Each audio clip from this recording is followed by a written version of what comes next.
Hi everyone, welcome to my channel. ఈరోజు మన ఛానల్లో ఈరోజు ఆఫ్టర్నూన్ లంచ్లోకి నేనైతే ఈరోజు టైగర్ ప్రాన్స్ కొంచెం పసుపు వేసుకొని వాటర్లో ఇలా హాఫ్ బాయిల్ చేసుకోవాలండి. హాఫ్ బాయిల్ చేసుకొని అయితే కర్రీలో వేసుకుంటే నీసు వాసన పోతుందండి. కర్రీ చాలా బాగుంటుంది.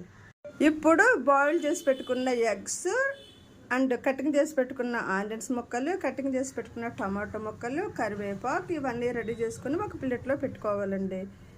పచ్చిమిర్చి ఇవన్నీ కటింగ్ చేసుకొని అయితే ఒక ప్లేట్లో పెట్టుకోవాలండి. స్టవ్ పైన ఒక కళాయి పెట్టుకొని కళాయి ఈటెక్కిన తర్వాత కర్రీకి సరిపడా ఆయిల్ వేసుకోవాలండి. ఆయిల్ ఈటెక్కిన తర్వాత బాయిల్ చేసి పెట్టుకున్న ఎగ్స్ ఫ్రై చేసుకోవాలి. ఎగ్స్ ఇలా గోల్డెన్ కలర్లోకి వచ్చినంత వరకు ఫ్రై చేసుకోవాలండి. ఇప్పుడు తీసుకొని ఒక ప్లేట్లో వేసుకోవాలి. చూసారా, గోల్డెన్ కలర్లోకి వచ్చేసాయి ఎగ్స్ అయితే. ఇప్పుడు తీసి ప్లేట్లో వేసుకుందామండి.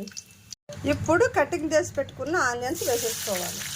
ఆనియన్స్, పచ్చిమిర్చి అన్నీ ఇలా వేసుకొని లైట్ గోల్డెన్ కలర్లోకి వచ్చినంత వరకు ఫ్రై చేసుకోవాలి. ఇలా ఆనియన్స్, పచ్చిమిర్చి, కరివేపాకు ఇవన్నీ వేసేసుకున్నాం కదా. వేసుకున్న తర్వాత ఒకసారి ఇలా బాగా కలుపుకోవాలి. ఇప్పుడు టేస్ట్ సరిపడా సాల్ట్ వేసేసుకోవాలి. సాల్ట్ వేసుకున్న తర్వాత ఒకసారి ఇలా బాగా కలుపుకోవాలి. ఇలా బాగా కలుపుకుంటే అడుగు పట్టుకుంటా బాగా ఫ్రై అవుతాయి ఆనియన్స్. ఇలా లైట్ గోల్డెన్ కలర్లోకి వచ్చినంత వరకు ఫ్రై చేసుకోవాలి. ఆనియన్స్ లైట్ గోల్డెన్ కలర్లోకి వచ్చేసాయి కదా. ఇప్పుడు కటింగ్ చేసి పెట్టుకున్న టమాటో వేసుకోవాలి. టమాటో వేసుకున్న తర్వాత ఒకసారి ఇలా బాగా కలుపుకోవాలి. ఆనియన్స్, టమాటో, పచ్చిమిర్చి ఫుల్గా బాగా అయితే ఫ్రై చేయండి. చూసారా, బాగా దగ్గరికి అయితే ఫ్రై చేయండి. పేస్ట్ లాగా అయితే బాగా మెత్తగా చేయండి. ఇప్పుడు ఒక స్పూను అల్లం వెల్లుల్లి పేస్ట్ వేసుకుందాం. అల్లం వెల్లుల్లి పేస్ట్ వేసుకున్న తర్వాత ఒకసారి బాగా కలుపుకోవాలి.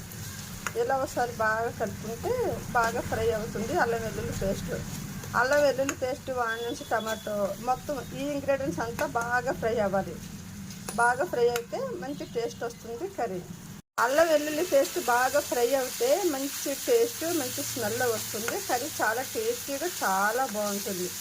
ఇలా బాగా ఫ్రై చేసుకోవాలి అల్లం వెల్లుల్లి పేస్ట్ వేసిన తర్వాత. అప్పుడు చాలా బాగుంటుంది కర్రీ. ఇలా బాగా ఫ్రై అవ్వనివ్వాలండి. ఇప్పుడు మసాలా పౌడర్ వేసుకోవాలి, 1/2 టీ స్పూన్.